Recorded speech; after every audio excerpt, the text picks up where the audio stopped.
అన్నంలో ఆలు కుర్మా అన్నంలోకైనా చపాతీలోకైనా జొన్న రొట్టెలోకైనా పర్ఫెక్ట్ కాంబినేషన్. ఇంత పర్ఫెక్ట్ కాంబినేషన్ ఉన్న ఆలు కుర్మా ఎలా చేయాలో చూద్దామా? ఇది పక్కా రాజస్థానీ వాళ్ళ డాబాలలో దొరికే ఆలు కుర్మా అని చెప్పొచ్చు.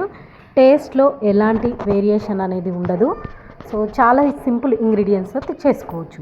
ఆలుగడ్డని సాల్ట్ వేసి కుక్కర్లో పెట్టి ఒక విజిల్ వచ్చేంత వరకు ఉడికించుకోండి. ఉడికిన తర్వాత ఒక కడాయి తీసుకొని కడాయిలో ఆయిల్ వేసి జీలకర్ర వేయించాలి. జీలకర్ర ఎండుమిరపకాయలు వేగిన తర్వాత కచ్చాపచ్చగా దంచిన అల్లం వెల్లుల్లి పేస్ట్ వేసి వేగించండి. తర్వాత దాంట్లో వచ్చేసి సన్నగా తరిగిన ఉల్లిపాయ ముక్కలు వేసి ఫ్రై చేసుకోండి. అల్లం వెల్లుల్లి పేస్ట్ అనేది మరీ మెత్తగా పేస్ట్ చేయటం కన్నా కూడా ఇలా కచ్చాపచ్చగా పేస్ట్ చేస్తేనే బాగుంటుంది. తర్వాత కొంచెం ఉప్పు పసుపు వేసి వేయించుకోండి. ఈ గోల్డెన్ రంగు వచ్చేంత వరకు ఆనియన్స్ కలుపుకుంటూ మీడియం ఫ్లేమ్ మీద ఫ్రై చేసుకోవాలి. ఫ్రై అయ్యే లోపల ఇక్కడ నేను మసాలా కోసం 3 జీడిపప్పులు, ఒక లవంగము, ఒక యాలుక్కాయలు, ఒక చిన్న చెక్క, ధనియాలు వేయించి పౌడర్ అనేది చేసుకుంటున్నాను. ఉల్లిపాయలు అనేది ఈ విధంగా బాగా ఫ్రై అయిన తర్వాత కారానికి సరిపడా రుచికి సరిపడినంత కారపొడి వేయండి. కారపొడి కూడా వేసిన తర్వాత ఒకసారి వీటన్నిటిని కలిపి పక్కకు అనేది పెట్టుకోండి. తర్వాత మీరు ఇక్కడ ఏం చేస్తారు అంటే ఒక 1 టేబుల్ మనం ముందుగా రెడీ చేసి పెట్టుకున్న మసాలా పౌడర్ ఉంది కదా, ఆ పౌడర్ వేసేసి మిక్స్ చేసుకోండి. ఈ పౌడర్ వల్ల మన కూర టేస్ట్ అనేది చాలా బాగుంటుంది. ఎప్పుడైనా కూడా కూరల్లో మసాలాలు అప్పటికప్పుడు ప్రిపేర్ చేసేసుకుంటేనే చాలా టేస్ట్ అండి.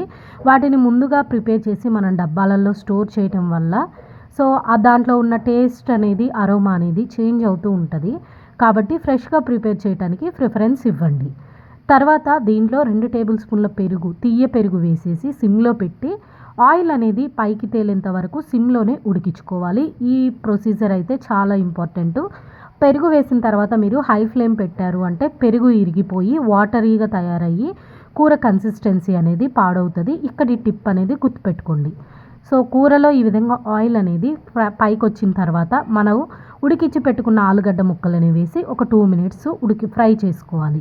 ఈ విధంగా ఉడికిన తర్వాత మీరు తర్వాత ఇంకేం చేయాలి అంటే దాంట్లో 1 టేబుల్ స్పూన్ ఆయిల్ అనేది వేసుకోండి. ఆయిల్ వేసిన తర్వాత సరిపడని వాటర్ వేసి కొంచెం ఉడికించుకొని దించే ముందు కాస్తంత కసూరి మేతి వేసి ఇంకొంచెం సేపు ఉడికించుకోండి.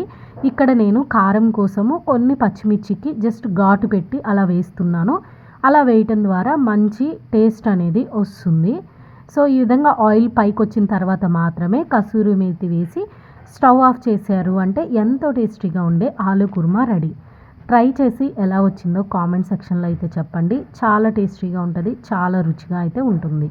Thank you for watching this video. రేపు ఇంకొక వీడియోతోటి మీ ముందుకు వస్తాను. నాది కొత్త ఛానల్ అండి, దయచేసి సబ్స్క్రైబ్ చేసుకొని లైక్ చేయండి వీడియోని.